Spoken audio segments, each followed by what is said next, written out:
Welcome back, guys, to Fish Scales and Shrimp Tails. So today we're going to talk about the Cherry Kissed, Cherry Kissed. Hey, there we go. I invented a new shrimp. Cherry Sunkist Shrimp Tank, which also, folks, for those of you who have followed along, you're going to recognize this tank as the same tank I used in a lot of the shots for the build of the Beginner Bulletproof Tank. So, as you well know, if you watched that video, this tank got super cloudy shortly after setup. It stayed that way for about 2 weeks, give or take. So this tank might actually be a little bit more than 3 weeks old now. We might be more like 3.5. Shrimp went in sometime in the last 4 or 5 days. They haven't been in here very long, guys. Pretty short period of time. And I have to say my initial thoughts on this setup are all very positive. As you all know, this is sort of my problem child setup, or shrimp. These Sunkist have not bred for me yet, although I have seen the odd one buried. I've never seen any shrimplets, and that's what led me to redoing the tank. Very, very active in here. Although I have to admit, folks, I did change 2 things at once, which I always say don't do that. Because it makes it very hard to figure out what was positive and what was negative in the change. I not only changed the substrate in my tanks recently, and that's what the videos are about, me redoing those tanks. I've also changed the way I feed my shrimp. I feed all of my tanks only a few times a week. I always let them have at minimum 1 day off or I don't feed them. My cherry shrimp were getting bloodworm and whatever fish food and algae pellets and that sort of thing that I dropped in the tank. And I occasionally threw a tiny little bit of powdered food that I make in the tank when I saw buried shrimp or shrimplets. Now, when I say food that I make, it sounds a whole lot more glamorous than it is, guys. All I'm really doing is taking high protein flake food, algae, wafers. I take a bunch of dried bloodworm and put it all in a coffee grinder, grind the snot out of that, turn it into a fine little powder, and then throw that in the tank every now and then. And that's what I was doing initially.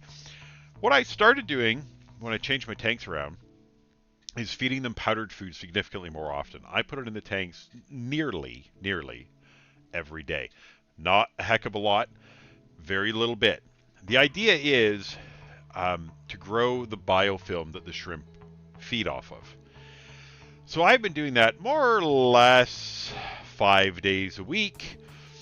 And I notice in all of my shrimp tanks that I'm doing that with, my shrimp are out grazing way more often than they used to. They used to just cluster up around the filter and peck around the filter and stay hidden. Now that I'm putting this powdered food in more often and the food gets all around the tank, I see them out grazing all the time on all the surfaces, the rocks, the leaves, the filter, the substrate. I mean, they're pecking at everything now.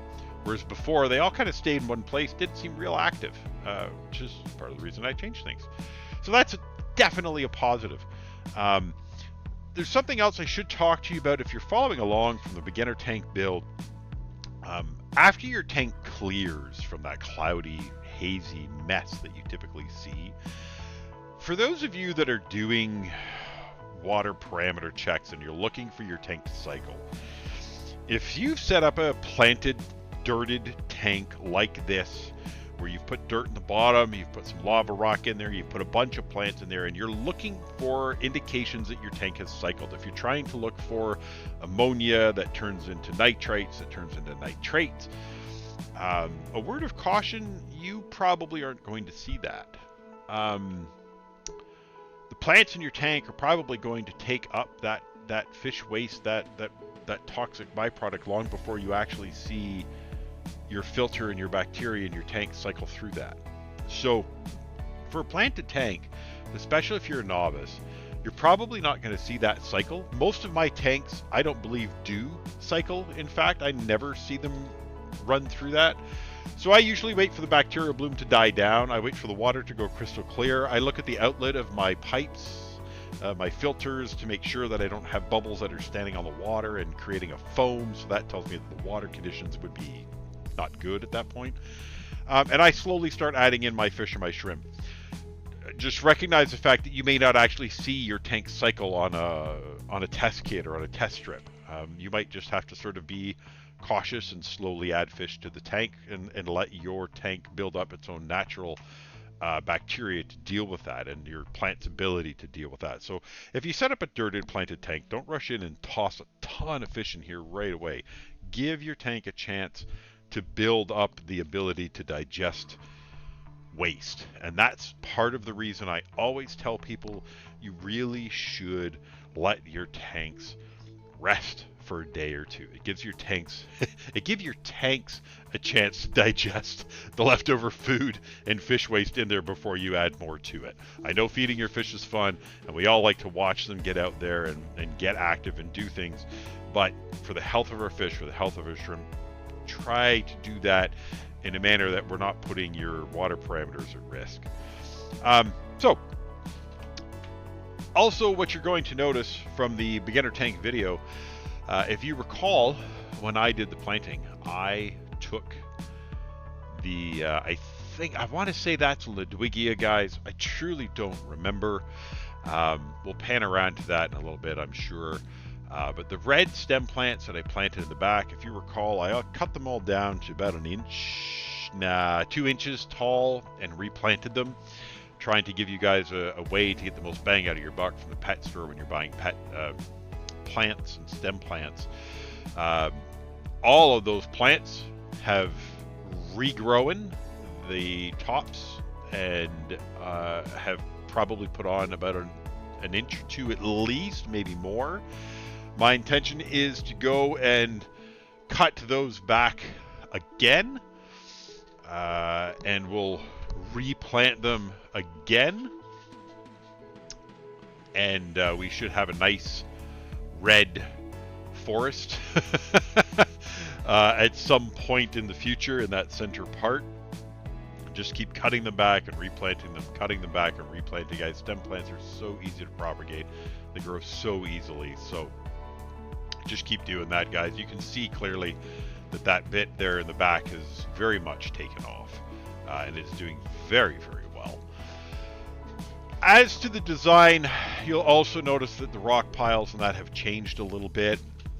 I did take some rocks out and add some flatter, smaller rocks. I never really did fall in love with the design after I was finished with it. It didn't quite look the way I wanted it to in my mind's eye. What I was looking for was a lot of thin, flat, 3-inch long-ish skipping stones, and I just couldn't find them. My local hardware stores, landscaping stores, that sort of thing, nobody had them. Amazon has something similar, but if you want really thin, flat stones, I only found 1 or 2 people that had them, and they looked like they were manufactured. They were all the same size, the same shape, the same color, the same everything. And if you've owned any kind of aquarium and put hardscape in it, you know that if you buy a whole bunch of the same thing, it looks awful. Like, it just looks boring. So I decided not to go with that and did the best I could with what I had. The idea here is at some point in the future, I'd like to get a little colony of Hillstream louches going in here to do some breeding as well. But that's a little ways down the road. I want these guys that are in here now to get comfortable in here and start breeding before I introduce any other variables I have to think about down the road. If I can't get these guys breeding sometime in the next, I don't know, 6 or 8 months, I might take the whole colony and drop them in a Skittles tank and try something else. I don't know why this particular colony is giving me such a hard time. Hopefully the things that I've done correct that, and we put a step in the right direction. The other couple of things that's happened in here, I've got a nearite snail that's decided to go rogue on me, in that he is a she and has done that real irritating thing that some nearite snails start to do, and they lay little white eggs all over your tank. Now, I've had this nearite snail for a while and has never done this before, and all of a sudden it started when I put her in this tank. So we're gonna see what happens. I know those eggs won't hatch because they require brackish water. But if she continues to drop little white eggs all over my aquarium, she might find herself the new permanent resident of my hospital tank. She can lay eggs in there all she wants. Nearite snail eggs, if you don't know, they're not the simplest thing to remove. They're usually stuck on pretty good, and nothing eats them. Nothing is going to go after them and clean them off. You really have to get in there and just do it yourself. Slightly annoying. Another thing I wanted to talk about is plant growth. I put in this tank I believe it was called a Liliopsis Brazil or Brasilica, something like that, guys. It's that tall, sort of grassy looking stuff. If you're looking for a fast growing carpeting plant, I don't know if it's just the setup I'm using, if it's the light, if I don't know what it is, guys, but man, that stuff spreads like crazy. I mean, which is good. It's what I'm looking for. But this stuff has only been in here for a couple of weeks, and there's new shoots coming up all over the place. In this tank and in the cherry shrimp tank as well. There's brand new shoots coming up all over the place in that tank. This stuff is going to grow fast, which is great. It'll give me that much more square footage for the shrimp to feed off of biofilm and for shrimplets to hide in, which is fantastic. Not that they really need to hide from anybody in this tank. Everybody in here gets along pretty good. I mean, you can clearly see all the shots of the albinos, albino cories, and the autosynclus catfish eating around the shrimp, and just everybody gets along. I've never seen any problems with that. That's why I have that set up in all of my tanks, because it just does so good at keeping everything clean. I did stop fertilizing this tank. Like I said, guys, most of my tanks I only fertilize for the first week or two, and then I typically discontinue because there's more than enough nutrients in the bottom of this tank to sustain growth. So I typically just fertilize it long enough to get those stem plants rooted and get them pulling nutrients out of the water column, and then I let it go, because really don't need to keep putting nutrients in the tank. All you're going to get out of those added nutrients and the added money that you're dumping into the tank in the way of fertilizer, all you're going to get out of that is an algae bloom. And I don't need any more problems than I already got. I got enough tanks to worry about. I don't need to start creating more issues to deal with. So yeah, this tank, it did really good, guys. It went in, put fish in it, cleared up, lots of plant growth. I mean, everything came along healthy. No die-offs, no issues. Went really pretty smooth, guys. Shrimp are far more active than they used to be, and again, I don't know if that's the substrate or if it's the food. But given that I've already changed one, and the other one is easy enough to keep doing, which is to just keep feeding them powdered food, we're going to see where that goes. Like I said, it seems to be doing good in all of my tanks that I've started doing that too. So hopefully these guys start to breed pretty soon, and we'll get somewhere with that.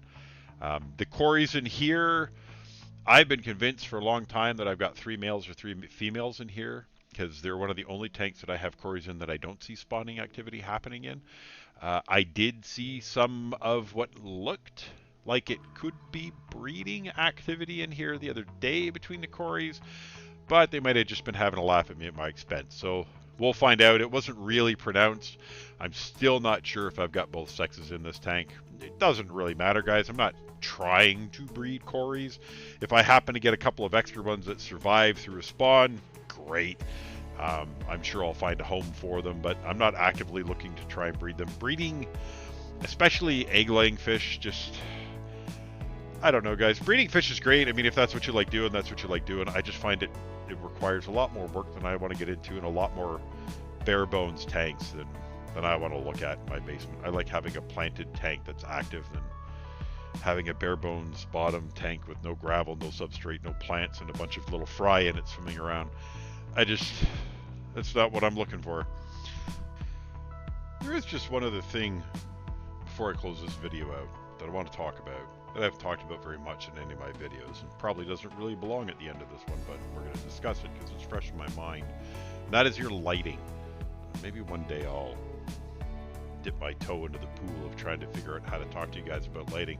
It's so hard to do, guys, because you can't really film it's very hard to show you what I see in my tank because the camera interprets light differently. The way you see it on your computer screen, depending on your brightness and contrast, all those variables is very, very hard. But look, the one thing I want to say, floating plants, in my opinion, are one of the best things that you can put in your tank because they're just like a little mini hyper filter. But you need to remember, and I made this old mistake myself, in all of my tanks, I let my lighting get out of control. I was in the middle of battling an algae issue, and I had turned my lights way down. That should have been just enough to support plant growth and should have sort of taken a bite out of the algae problem I was having.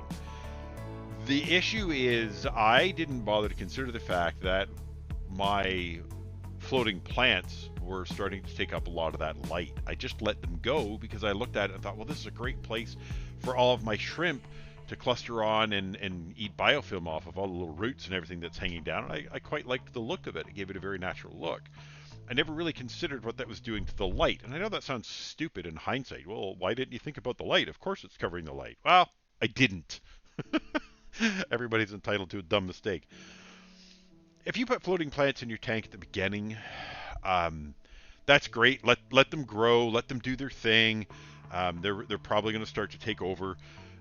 And that's because, you know, you have a higher level of nutrition in the water when you first start up that tank, all your tap water and everything. But as they grow, guys, don't forget to reach in every now and then, every week or so, grab a handful, take them out, throw them away.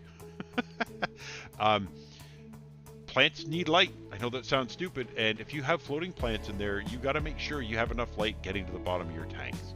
These tanks here, they're all 20-gallon longs. I have a Night Crew 30-inch light on them. You can look it up on Amazon. They're nothing really particularly fancy.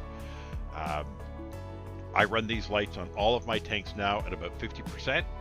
And as far as floating plants, most of my tanks are pretty established, so I don't really let them take up more than maybe a quarter of the surface area. That way I know all the plants below are getting all the lights that they need to continue growing. And same thing when it comes to lights, don't forget to think about tannins in your water. Guys, dirted tanks do have a tendency to build up tannins in them, whether you have wood in them or not. If that's not a look that you like, you are going to have to do a water change from time to time. Now, my snowball shrimp tank has been running for a considerable period of time. I had never done water changes on it. I've never needed to. They breed very well in there. However, the other day I was looking at this tank and I noticed a lot of plant damage that looked like lighting issues.